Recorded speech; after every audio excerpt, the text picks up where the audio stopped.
Le combat aujourd'hui, il n'est pas seulement sur la répartition de la valeur ajoutée. Il n'est pas seulement sur nos conditions de vie.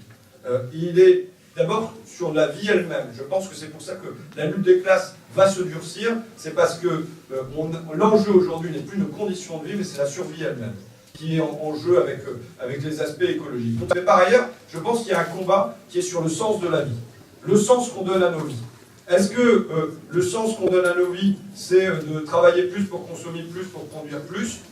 Ou bien est-ce qu'on pense qu'aujourd'hui, le progrès humain, il passe non plus par plus de biens, mais plus de relations avec les nôtres, plus de partage, plus d'entraide, qu'il n'y a pas la concurrence comme valeur primordiale? Et je pense qu'aujourd'hui, il y a un combat qui n'est pas seulement sur la répartition capital-travail, mais vraiment plus fondamental sur quel est le sens qu'on veut donner à nos existences.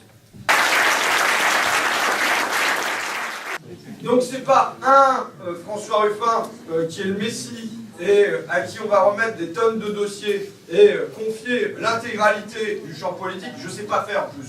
Moi j'ai dit tout à l'heure que j'étais un bon à rien et touche à tout, mais en fait c'est pas vraiment vrai. Ça a été l'un des problèmes quand je suis arrivé à l'Assemblée nationale d'ailleurs, parce que moi je pense que je suis un excellence obsessionnelle. Et donc généralement je prends un sujet et boum boum boum boum boum boum boum, je m'y attelle, je m'y attelle, je m'y attelle, je m'y attelle. C'est comme ça que j'ai fonctionné à Fakir pendant des années. Et ça a donné un certain nombre de résultats. Je veux dire, mon obsession pour Bernard Arnault, ça a fini par donner des résultats. Voilà. Et je me retrouve à l'Assemblée et où je vois qu'il y a des textes de loi, on reçoit des textes de loi de tous azimuts, on est supposé siéger là-bas du lundi au vendredi, quand c'est pas samedi, dimanche compris, de 9h30 du matin à 1h du matin, enfin, un truc complètement délirant, et en fait, je me suis retrouvé quasiment en burn-out. Pourquoi? Parce que après j'ai publié le burn-out justement, mais parce que, non pas à cause de la quantité de travail, je suis quelqu'un qui, sans vouloir me la raconter, mais travaille un petit peu, quoi, et depuis longtemps.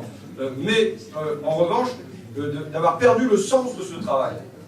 Moi j'ai été élu à Amiens et dans le coin pour mon attitude. J'ai pas été élu sur ma connaissance des livrets de la France Insoumise ou du programme. Je m'excuse, je l'ai lu 2 fois.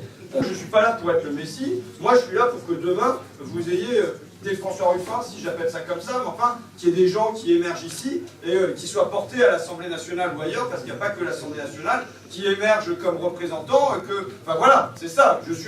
Moi je considère que j'étais déjà un animateur de démocratie, je suis un animateur de démocratie aussi au sein de l'hémicycle et ce soir en dehors de l'hémicycle. L'autre chose que je pense que j'ai réussi, c'est de montrer qu'on peut avoir un discours de gauche et populaire. Moi, je sais que j'ai fait ma campagne en cassant aussi le premier cercle militant. On a gagné, je le dis comme ça, on a gagné parce que j'ai aussi agi de cette manière-là. Dans leur manière de s'adresser à la population, dans le type de rédaction des tracts, dans tout un certain nombre de choses comme ça, plus sur le terrain de la forme que sur le terrain du fond. Et je pense que ce que je continue de faire à l'Assemblée nationale, c'est pas sur le fond. Je porte un fond de gauche classique pour moi, hein, mais c'est sur la forme que je suis perturbant à l'Assemblée nationale. Et c'est quelque chose auquel je vous invite à réfléchir. Parce que, en gros, moi j'ai un combat depuis 20 ans, au-delà de tous mes combats sociaux, c'est comment on fait pour que militant ça n'arrive pas avec chiant.